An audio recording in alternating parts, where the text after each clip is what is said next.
In this video, I'm going to try to help you decide which Garmin device is right for your type of riding, whether it's road, gravel, cross-country mountain biking, trail mountain biking. The great thing about using a Garmin GPS device is being able to track your time and your distance, being able to map out a ride and follow it, or really just being able to see where you went on the map. Also pairing it to sensors like a power meter, a heart rate monitor strap, a speed sensor. They're very useful and can provide you with all kinds of data, and they can be used for other activities than cycling, of course. Now, it really comes down to three different types of devices for cycling. A larger device like this Edge 1030 Plus, a smaller and lighter cycling computer like this Edge 830, or a wearable like this Fenix 7. And I've used all of these for quite a number of years, and I'm going to use my experience to help you make an informed decision. I'll start with the larger device, the Edge 1030 or 1030 Plus. I've used both of them. And the great thing about this is obviously the screen size, and like the Edge 830, you can attach a battery pack to the back of it if you need extended battery life. Now, these have a really good battery life. I'm not going to quote all the stats on this video. You can look up online and get all kind of specs on these. I'm really just going to cover the features and why I would recommend the different ones. So the Edge 1030, like I said, has a bigger screen, and that's really useful for mapping out a ride and being able to follow the map, so you can see a bigger map on the screen. You can put more data fields on there. For example, you can have like your heart rate, speed, time, distance, power, average speed. There's all kind of fields that you can put on there. And this is my go-to for gravel riding. So this pretty much lives on my gravel bike.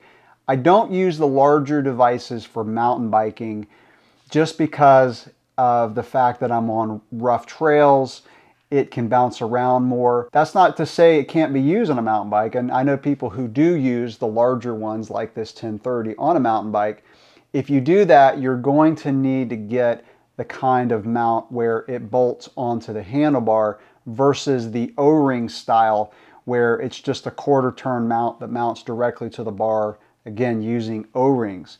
I find that the larger devices just move around too much on a mountain bike in that scenario. Even on a gravel bike, it can move around with the O-ring style mount. Now, these will come with a bar mount, and it works really well. Then there's the smaller devices like this Edge 830. There's also a 530. The differences between the two are the fact that the 530 does not have a touchscreen. It uses buttons on the side. And then you cannot map out rides on the 530 itself. You need to do it online and then transfer them over to the device, which is honestly the way I always do it. To me, the main differences between the 530 and this 830 is the fact that this one has a touchscreen. I prefer the touchscreen. You may prefer having buttons on the side because you don't have to touch the screen with your sweaty glove and smear the screen. You do have to clean this more often, and you may be in situations where your gloves are so thick that you would not be able to use the touchscreen. So the buttons actually are really useful. So the advantage of the 830 is just simply the fact that it's more compact. It is lighter. The 1040, for example, weighs 133 grams. The 1030 weighs 124. The 830 weighs 79 grams and the 530 76 grams. So the smaller ones are pretty much the same size. I like using this for mountain biking. Whereas the 1030 is my go-to for gravel, the 830 is my go-to for mountain biking because of the fact I can use the direct mount quarter turn. They're cheaper. I can get several of them and put them on 3 mountain bikes, which is usually what I have in my fleet. I can switch these between mountain bikes very, very easily. And I just don't want to have the computer kind of sticking out the front of the bike on the mount that mounts onto the handlebar with a bolt. And so I like the smaller 830. Like I said, with the 1030, I would not be able to use those O-ring mounted quarter turn mounts because of the fact that it would just go like this on the handlebars. It's just too heavy. It's too much weight out in front, and the bumps on the trail will cause it just to flop down, whereas the 830 typically does not do that. Now, I have had it come off the handlebars one time, because I had the quarter turn mount pretty high up on a very, very fat bar that tapered way down, and it just slid down and fell off. It was okay, but that is something that you need to consider. So if you're riding really rough terrain, you may have to get, even for this, the kind of mount that bolts onto the handlebars. Now the good news is you can find those on Amazon. You can get the Garmin ones, but these will come with it, right? So if you have multiple mountain bikes, you'd have to get multiple mounts if you like that style that bolts onto the handlebar. But again, the 830 is great for mountain biking. This is also good for gravel riding. I mean, the screen is still plenty big. I'll hold these up next to each other. I'll go ahead and power these on. But the Edge 830 is still big enough for a road bike, a gravel bike. And so this is the size difference. So obviously you can get more data fields on the 1030 Plus or the 1030. So if you don't need a whole bunch of data fields, like let's say you just want to track the ride and maybe look at a map on one screen and then have a screen with like 4 data fields, you know, time, distance, average speed, time of day, whatever. I mean, you've got a ton of fields you can choose from, and you can customize these really, really easily with the app.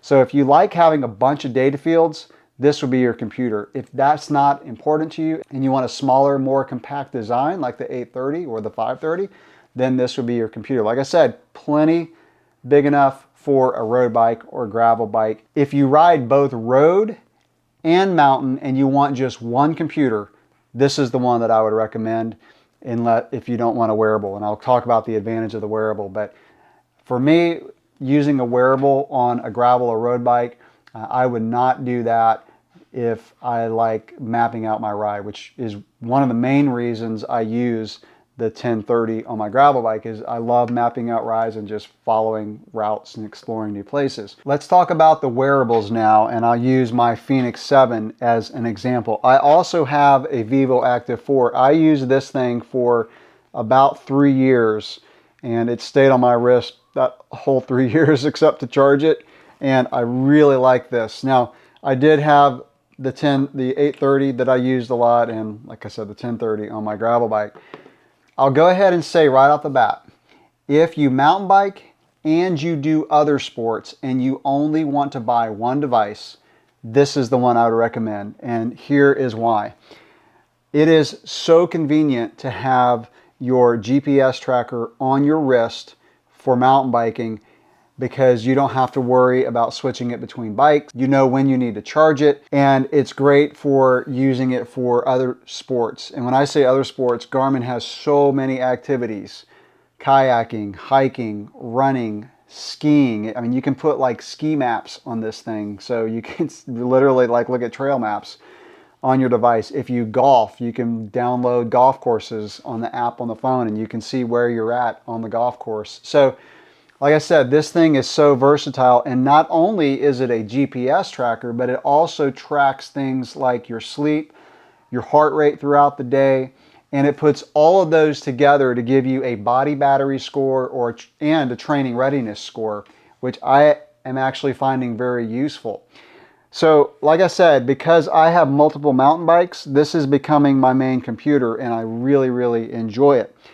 Now, this is large, as you can see, and some people might find that it bounces around too much on their wrist for mountain biking, and I can see that because I have pretty bony wrists. Now, I've kind of gotten used to it, so I leave it on most of the time. However, something that I've started doing recently is trying one of these mounts, and you can get these from Garmin, and it is ingenious. You can take the straps off this, and I'll show you real quick coming up here. You can take the straps off in 10 seconds, and you can mount the wearable in here as a handlebar mount, and it's pretty compact.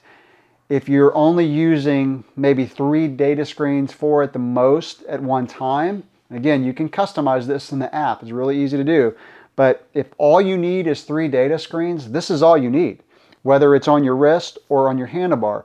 Now, the reason I like this for mountain biking is I don't really look down at the computer a lot when I'm mountain biking. I really just want to track my ride and maybe look down at my heart rate or my power numbers from time to time. So I'm not really just staring at it. I just want to see how long I've been out, when it's time to start heading back, that kind of thing. But these mounts are great. So this is a Garmin kit that you can get, and it comes with the 3 different sizes that you would need for your watch. So every watch is either going to be, I think it's like 22 millimeters, 26, and 20. I'm trying to look at the box here. But it fits pretty much all the Garmin wearables just with this one kit. It comes with O-rings for the quarter turn mount, so you get the quarter turn mount with it. And you just mount it in here. So let me show you how you can take these straps off. They have a quick release, and it works so well. Like I said, you can do it in like 10 seconds. So you just basically slide this quick release, and then you're just going to rotate or just pull off the strap, and it just pops right off. So super easy. And like I said, you can get these off in about 10 seconds. A lot easier than the Vivo Active 4. This is the reason I've really never done this before, because the straps on the Vivo Active 4 come off really easily. They're just a little bit more of a pain to get on. These actually go on the watch even quicker than they come off. So once you have the watch like this, all you do is you just pop it into this mount, and it is very, very secure. And basically you've got a bar mounted device that is easy to see, and it's compact. And you definitely don't have a problem with this thing slipping down like I had with the 1030 and every once in a while on the 830. With this, because it's so small and compact, it does not slip. And you know, I would recommend doing that, one, if having it on your wrist on bumpy mountain bike trails bothers you, or if you want to look down at the screen more. So maybe you want to monitor your speed, maybe you want to see your time quite often, then you can have it on the handlebar. And so it really just increases the versatility of this. And that's why I would say, if you only want to buy one device and you mountain bike and you do other sports, then this would be my recommendation. If you road bike, this could definitely work. You know, like I said, 3 data fields on a road bike, maybe up to 4. So again, if you're not mapping out a ride and you don't need to see a bunch of data, like you could have just 1 data field with your heart rate on the screen, and being able to see that, you know, look down is very, very easy to do. So hopefully I have given you some good tips here to help you decide which one. Like I said, it comes down to a large bike computer, smaller bike computer, or a wearable. I would say, for me, my favorite one lately is a wearable. It's just because, like I said, I can use it for other things too. It's got a very easy to access flashlight. I just double tap this button on the side, which is really great for getting up in the middle of the night and going to the bathroom, which if you are properly hydrated, you should get up at least once in the middle of the night. A little health tip for you. I can do things like timers when I'm doing things. I can get text messages on it. And by the way, you can get text messages on all of these. You cannot respond through them like you could with an Apple Watch or another type of smartwatch where you can call through it or text through it. Now with an Android phone, you can do canned responses with all of these. Usually when you're out riding, half the responses are yes, no, okay, or, you know, I'm riding and I'll get back to you later. So you can send canned responses through an Android phone. Cannot do that with iPhone because Apple locks everything down and they make it difficult if you don't have an Apple product, but it's the way it is. Anyway, that's going to wrap it up for this video. Let me know in the comments below which one of these you use, what do you do with it, what's your recommendation. If you have any tips that I have not mentioned in this video, I'd love to hear it. Thanks for watching.